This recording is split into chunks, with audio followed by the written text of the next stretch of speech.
একটা ফানি গল্প শোনাই। তো যাদের মন খারাপ আছে অবশ্যই মন ভালো হয়ে যাবে, এটা আমি কথা দিতে পারি।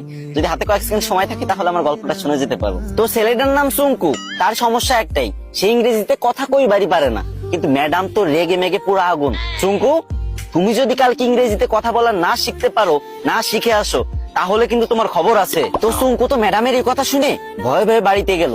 আর পরের দিন চুঙ্কু যখন স্কুলে আসতেছে, তখন অনেকক্ষণ আসার পরে দেখতেছে একটা ছেলে একটা মেয়েরে বলতেছে কলে, হ্যালো ডার্লিং।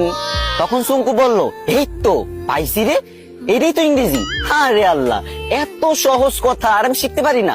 যাক, এটা আমি মুখস্থ করে নি। তো চুঙ্কু মুখস্থ করে নিল, হ্যালো ডার্লিং। চুঙ্কু ভাবলো রাস্তাঘাটে মনে হয় মানুষ ইংরেজি বলে সবাই, তো এবার থেকে যার ইংরেজি শুনবে সেটাই মুখস্থ করে নেবে। তো চুঙ্কু আর একটু দূর আগে যাওয়ার পরে পার্কের ধারে একটা মেয়ে একটা ছেলেরে বলতেছে, সেট আপ ননসেন্স।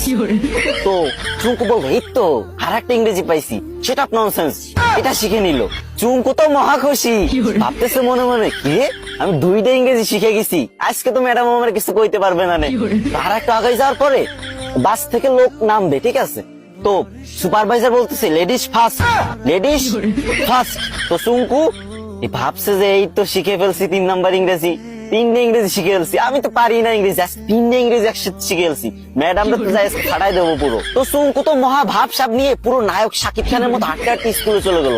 স্কুলে যাবার পর যখন ম্যাডাম ক্লাসে আসলো, তখন সবাই দাঁড়ায় বললো, গুড মর্নিং ম্যাম। তখন চুঙ্কু তো ইংরেজি শিখছে এবার। তো চুঙ্কু কি বলবে? চুঙ্কু বললো, হ্যালো ডার্লিং। এই কথা শুনে ম্যাডাম তো পুরো রাইগে মেগে ফায়ার। ম্যাডামের কান, নাক, চোখ, মুখ সব জায়গাতে আগুন বেরোচ্ছে, আরো কোন জায়গাতে যে আগুন বেরোচ্ছে কোনো ঠিক নাই, ঠিক আছে। তো চুঙ্কুরে বললো, হাউ ডেয়ার ইউ। চুঙ্কু বলছে, সেট আপ ননসেন্স। ম্যাডাম তো এবার পুরোই রেগে মেগে হট, বলছে, চুঙ্কু চলো প্রিন্সিপালের কাছে, আজকে তোমার খবর আছে। এদিকে চুঙ্কু বলতেছে, ম্যাম লেডিস ফার্স্ট। গাইস, তোমাদের হাসানোর জন্য মেয়েদের থেকেও বেশি ন্যাকামি করতে হয়। তো তোমরা হাসছো তো, মন ভালো হয়েছে তো, কিন্তু আমার কিন্তু কষ্ট হয়েছে অনেক, গলাটা পুরো ভেঙে গেছে। তো এখন কান্না মুখ নিয়েই বলতেছি, আমার আইডিটা অনেকদিন ধরে ফ্রিজ, আমি অনেকদিন ধরে ভিডিও করি না, তাই তোমরা আমার ভুলে গেছো। এখন থেকে নিয়মিত ভিডিও আপলোড দেবো, আর তোমাদের মাঝ থেকে যাবো না, বিশ্বাস করো। প্রত্যেকদিন আমি ভিডিও দেবো, 3, 4, 5, 6টা করে ভিডিও দেবো প্রত্যেকদিন।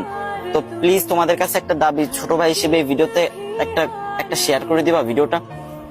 না মানে তোমাদের হাসালাম, এখন কান্না মুখ নিয়ে বলতেছি, যদি একটা শেয়ার করে দাও অনেক খুশি হবো ভাই।